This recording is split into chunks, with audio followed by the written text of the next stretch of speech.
Alright, let's start with question number 1. So number 1's asking, what is the identity of the solid product and how do we know? So I'm saying that the product is iron sulfide, iron 3 sulfide, because, well, first I checked the solubility chart. I found iron and sulfide and sort of, went down on one and over on the other and found it to be insoluble, and it forms a precipitate. Excuse me. Number 2, so write a word equation for this reaction. Include phase indicators.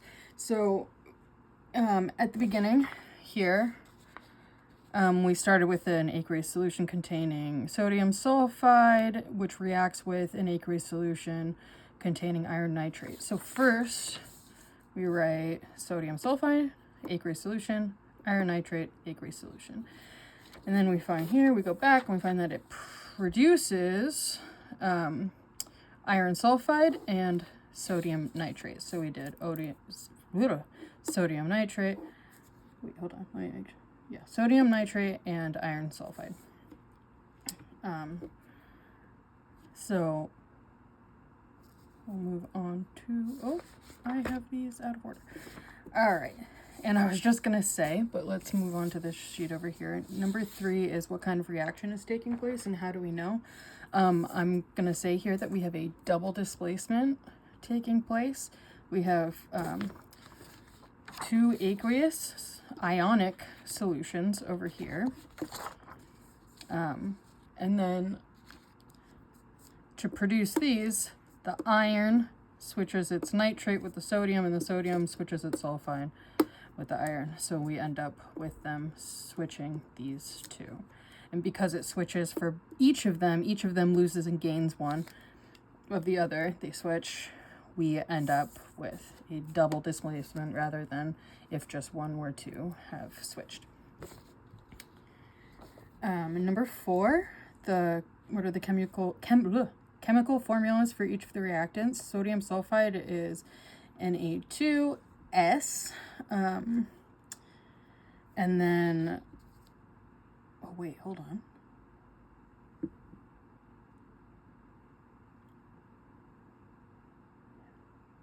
Yes, okay.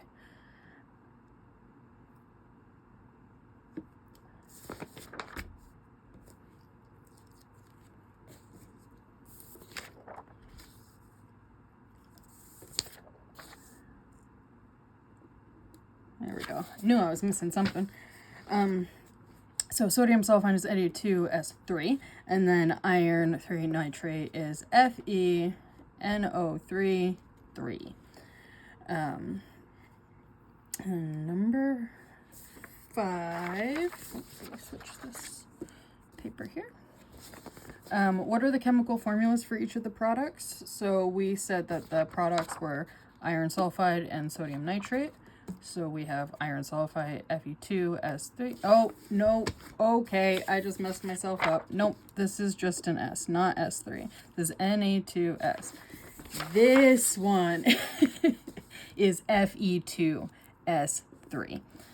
And then sodium nitrate is NaNO3. So these are the formulas for the products. And if we go back here, these are the formulas for the reactants. Number 6, we have write a balanced chemical equation for this reaction, includes phase indicators. So we took our my sodium sulfide, we put that here, and then we did the iron nitrate also over here, and we put those chemical equations there, and then we did the same here with our chemical formulas for the products. We put them here, and we just wanted to equal out our numbers of each molecule in this equation. So we had 3 NaS plus 2 FeNO3, 3. Why am I saying it like that? we have 3 sodium sulfide and 2 iron nitrate. And then we have 1 iron sulfide and 6 sodium nitrate, so that we have an equal ratio on each side. Number 7, we have determined the identity of the limiting reactant. So to do that, we have to figure out what the molar masses for these equations are, or for these chemical compounds. So we find, on the periodic table, we look over here and we look at our,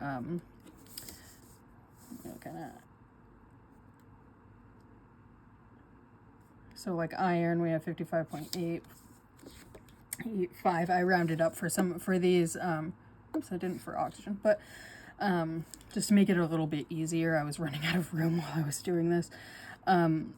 So all we did was, so like sodium has a molar mass of 22.99 grams per mole, and we have 2 of them, so we multiply that by 2 and we add it to the 1 sulfur that we have. We get a molar mass of 77.05 grams per mole. And then for our for our iron nitrate, we do the same thing. We have 3 oxygen and 1 nitrogen. So we this is the complicated part about here. We do that, and then we also, because this is all times 3 right here, we multiply this again times 3. And then we add that figure to that figure, and we get 241.88 grams per mole for the iron nitrate.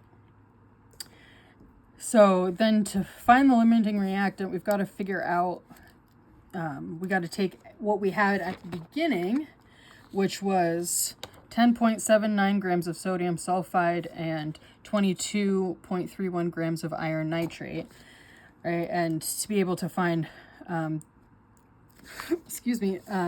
moles for this, we just divide the amount that we have by the molar mass of each chemical equation. So when we do that here for this one, we get 0.0467 and mole. And then here, when we do 22.31 divided by 241.88, again, those are the figures we got up here. When we do that, we get 0.0461. So that shows us that the limiting reactant is the, iron nitrate. Because it has a smaller figure, we'd run out of that first. So that makes that the limiting reactant. The reason we divide by 3 and we divide by 2 is because that's the number that, like the number of, oh gosh, why am I blanking right now on this? Oh, because that's how many we have.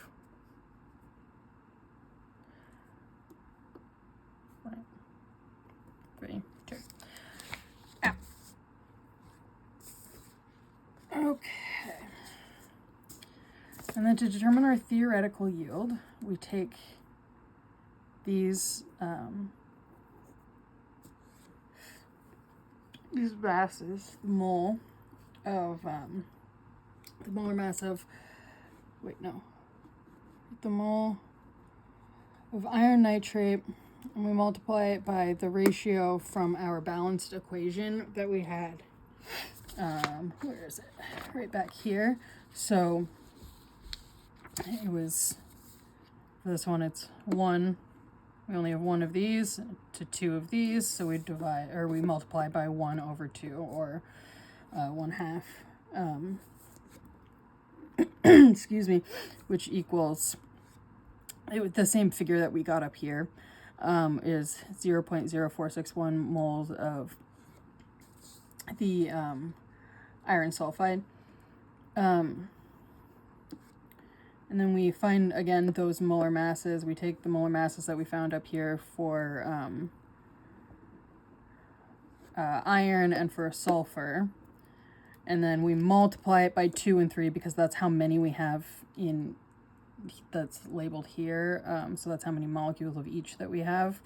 So then we get 207.91 grams per mole. And then to do the mass, we take this, the 207.91 grams per mole, and we multiply it by this figure here. And we get 9.58 grams. So our theoretical yield is 9.58 grams. And then when we move on to number 9, the percent yield, we take the theoretical yield and the actual mass that we had measured. So the actual mass, we go back to that first sheet, we get an actual mass of 9.09 grams. So what we do is we take the actual mass, 9.09, we divide it by the theoretical yield, which is 9.58, and then we multiply it by 100 to give us a percentage. So when we plug those numbers in and we do all that, we get 94.89% of the solid product. And yeah, I think that's it. Thank you.